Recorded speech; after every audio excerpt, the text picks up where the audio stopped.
नमस्कार दोस्तों, आप सभी का स्वागत है वर्ल्ड न्यूज़ ब्लैक में। तो दोस्तों, श्रद्धा के कातिल आफ्ताब का टेस्ट पॉलीग्राफी भी होना है, नाको टेस्ट भी होना है। तो इसी को लेकर आज हम आप सामने हाजिर हैं कि ये टेस्ट होते क्या हैं और काम कैसे करते हैं और कैसे पता करते हैं डॉक्टर की व्यक्ति सही बोल रहा है या गलत। तो इन्हीं के बीच क्या अंतर है, यानी पॉलीग्राफी और नाको टेस्ट में क्या अंतर है, इसी को लेकर आज का हमारा ये वीडियो है। तो बने रहिए पूरी जानकारी के लिए। दोस्तों, पॉलीग्राफ टेस्ट हो या फिर नार्को टेस्ट हो, ये दोनों ही टेस्ट करवाने के लिए पुलिस सीधे टेस्ट नहीं करवा सकती। उसके लिए भारत में अदालत से अनुमति लेनी होती है इस प्रक्रिया के लिए। और ये टेस्ट करवाने की ज़रूरत तब पड़ती है जब कोई पुख्ता सबूत या जानकारी पुलिस के पास नहीं होती कि आखिर उस व्यक्ति ने कैसे इस चीज़ को या इस जुर्म को अंजाम दिया। बात तो आपको बता दें कि कोई भी टेस्ट जब किया जाता है, चाहे नार्को हो या फिर पॉलीग्राफ टेस्ट हो, जब भी टेस्ट किया जाता है तो पहले उस ह्यूमन यानी इंसान का साधारण मेडिकल चेकअप ज़रूर होता है, ताकि उसकी शारीरिक जो स्थिति है उसको अच्छे से परखा जा सके। इसके बाद उसके लिंग, उसकी उम्र और अन्य मेडिकल कंडीशंस के आधार पर उसे डोज दिया जाता है। अगर नार्को टेस्ट की बात कर लें तो नार्को टेस्ट में इसके आधार पर ही फिर सोडियम पेंटोथाल का डोज दिया जाता है दोषी को।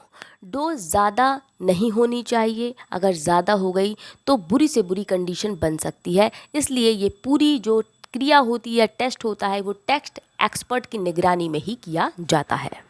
दोस्तों, जब भी पॉलीग्राफ टेस्ट होता है तो उस दरमियान मशीन के 4 से 6 पॉइंट्स जो होते हैं वो इंसान के उंगलियों से तो सीने से जोड़ दिए जाते हैं। सीधे व्यक्ति से क्वेश्चन नहीं किया जाता, पहले कुछ सामान्य सवाल ही पूछे जाते हैं। इसके बाद धीरे धीरे अपराध से संबंधित सवाल पूछना चालू होता है।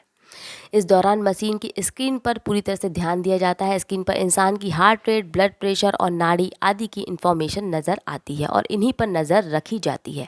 टेस्ट से पहले भी इंसान का मेडिकल टेस्ट किया जाता है, तब उसके सामान्य हार्ट रेट, ब्लड प्रेशर और नाड़ी की जो रेट होती है उसको नोट कर लिया जाता है। और जब टेस्ट शुरू होता है तो सवाल पूछे जाने जब लगते हैं, तब जवाब देने पर अगर वो व्यक्ति झूठ बोल रहा है तो उसका हार्ट रेट, ब्लड प्रेशर और नाड़ी का जो रेट होता है उसमें उतार चढ़ाव देखने को मिलता है। उसकी हथेलियों और माथे पर पसीना भी आने लगता है। ये सब लक्षण होते हैं जिनसे पता चलता है कि वो इंसान झूठ बोल रहा है। अगर हर सवाल के समय इन सिग्नलों को रिकॉर्ड किया जाता है, अगर इंसान सच बोल रहा होता है तब उसकी ये सभी शारीरिक गतिविधियाँ सामान्य रहती हैं। लेकिन अगर वो झूठ बोल रहा होता है तो ये सारे लक्षण देखने को मिलते हैं, यानी हार्ट रेट, ब्लड प्रेशर, नाड़ी का जो रेट होता है इसमें उतार चढ़ाव देखने मिलेगा। साथ ही हथेलियों और माथे पर पसीना देखने को मिल सकता है। ये सब झूठ बोलने पर कुछ क्रियाएं हैं जो सामने आती हैं उस व्यक्ति की शारीरिक। वहीं अब अगर नार्को टेस्ट की बात कर लें तो नार्को टेस्ट में अगर देखा जाए तो नशे की हालत में इंसान कई बार उल्टे सीधे जवाब देता है, कई बार कुछ भी बोलने लगता है। इस हालात में अगर सवाल पूछने वाला सही तरीके से सवाल पूछे तो मरीज़ सही जवाब भी दे सकता है, पर ये कोई सही टेस्ट नहीं है। इसे इस हिसाब से 100% सही नहीं माना गया इस टेस्ट को, क्योंकि यह सवाल पूछने का सॉफ्ट तरीका है। कुछ लोग इसे 3rd डिग्री का नरम तरीका भी कहते हैं। इस टेस्ट के दरमियान साइकोलॉजिस्ट को बिठाया जाता है। पूरी कोशिश रहती है कि सवाल भी वही पूछे जाएं ताकि वह सही जवाब दे सके। साइकोलॉजिस्ट के साथ जांच अधिकारी और फॉरेंसिक एक्सपर्ट भी बैठे होते हैं।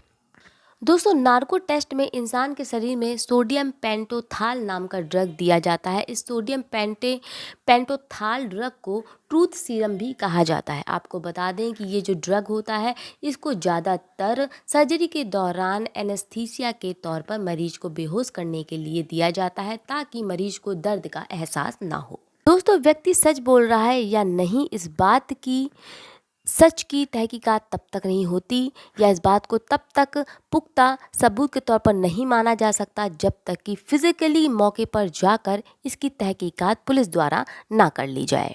दोस्तों, श्रद्धा मर्डर केस में भी इस टेस्ट से किसी बात के पुख्ता होने की संभावना तब तक नहीं है जब तक कि आफ्ताब ने जो भी कहा है उसकी जांच पुलिस फिजिकली मौके पर जाकर ना कर ले। यानी कि पुलिस को जाकर मौके पर फिजिकली सबूत ढूंढने पड़ेंगे, कि उसी से तय हो पाएगा कि आफ्ताब सच बोल रहा है कि झूठ।